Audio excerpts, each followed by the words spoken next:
Monsieur le président, monsieur le ministre, madame la rapporteure, mes chers collègues, la protection des mineurs dans un univers numérique devenu omniprésent est un défi majeur pour notre société. C'est un enjeu à la fois pour les familles, au premier rang desquelles les parents, mais également pour les institutions en matière d'éducation et de santé publique. À l'heure où les réseaux sociaux inondent notre quotidien, à l'heure où plus de 300 millions de photos y sont diffusées chaque jour, à l'heure où le like est devenu une valeur de référence, le phénomène de surexposition sur Internet est une réalité aux multiples dangers, souvent pas ou peu connus des parents, dans tous les cas totalement sous-estimés. Il convient de rappeler que diffuser une photo, la rendre donc publique à la vue et au su de tous, c'est s'exposer au risque de détournement des images, notamment celles des enfants,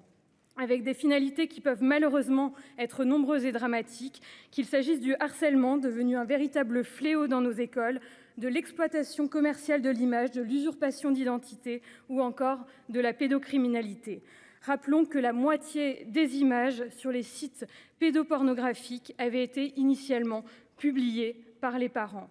Par ailleurs, en moyenne, avant l'âge de 13 ans, un enfant apparaît sur 1300 photographies publiées en ligne et un tiers des enfants existent sur Internet avant même d'être nés. Ces chiffres expliquent les nombreuses initiatives législatives qui existent et je rejoins les propos qui ont été émis tout à l'heure où il est effectivement dommageable qu'elles soient examinées de manière séparée. Sur ce texte, je tiens à saluer le travail de mon collègue alsacien Bruno Studer, déjà mobilisé en 2020 sur l'adoption d'un texte sur les enfants influenceurs de moins de 16 ans et aujourd'hui avec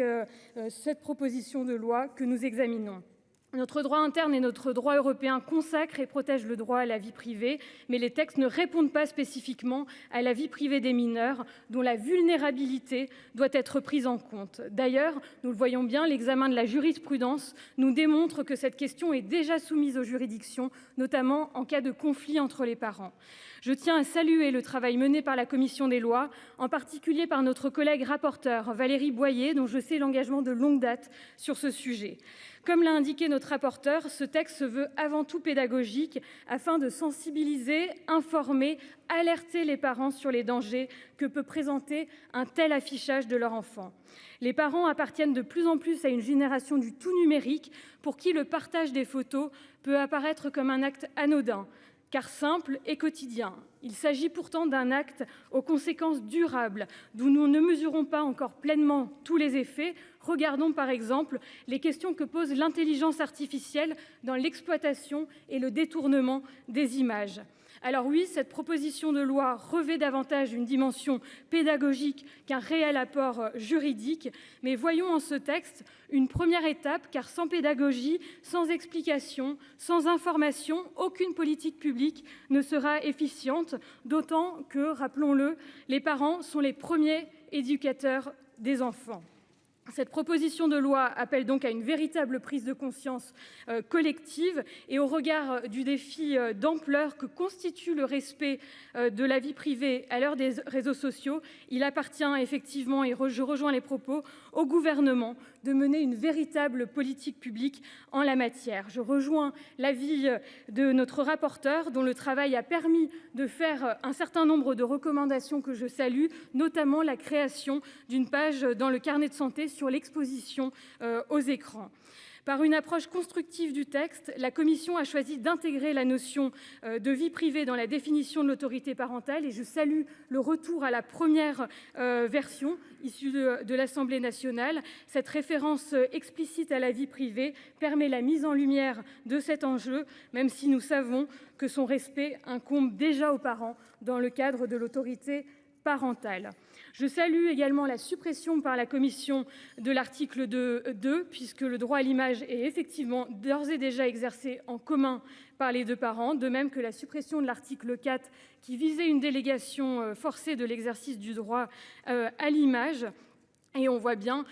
que cela peut effectivement être jugé non efficiente au regard de ce que peut d'ores et déjà décider le juge des enfants dans le cadre d'une mesure d'assistance éducative. La réécriture de l'article 3 visant à inscrire dans la loi que la diffusion de contenu relatif à la vie privée d'un enfant nécessite l'accord des deux parents évitera des interprétations multiples sur ce qui relève ou non d'un acte usuel. Enfin, ce texte permet à la CNIL d'agir en référé en cas d'atteinte, ça a été dit, et je salue cet ajout de la part de notre rapporteur et de la commission. Il apparaît important qu'une autorité comme la CNIL puisse solliciter le blocage d'un site internet qui ne répondrait pas aux demandes d'effacement.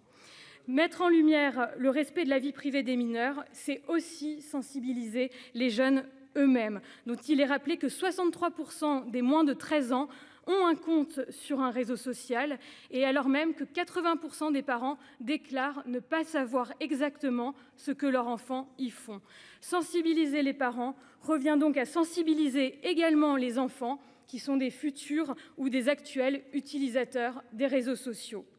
Pour conclure, ce texte met en lumière un problème qu'on dit émergent, mais qui est finalement déjà bien ancré dans notre société et qui nécessite de trouver un point d'équilibre entre, d'une part, la liberté d'expression des parents et l'intérêt supérieur des enfants. En tous les cas, qui appelle à une prise de conscience et appelle à la responsabilité des parents pour qu'Internet reste un outil au service de l'apprentissage, de la connaissance, de la découverte des liens entre nos jeunes, mais non un univers d'exposition de leur intimité qui ouvre la voie à de multiples dangers. Pour toutes ces raisons, vous l'aurez compris, le groupe Les Républicains votera en faveur de ce texte.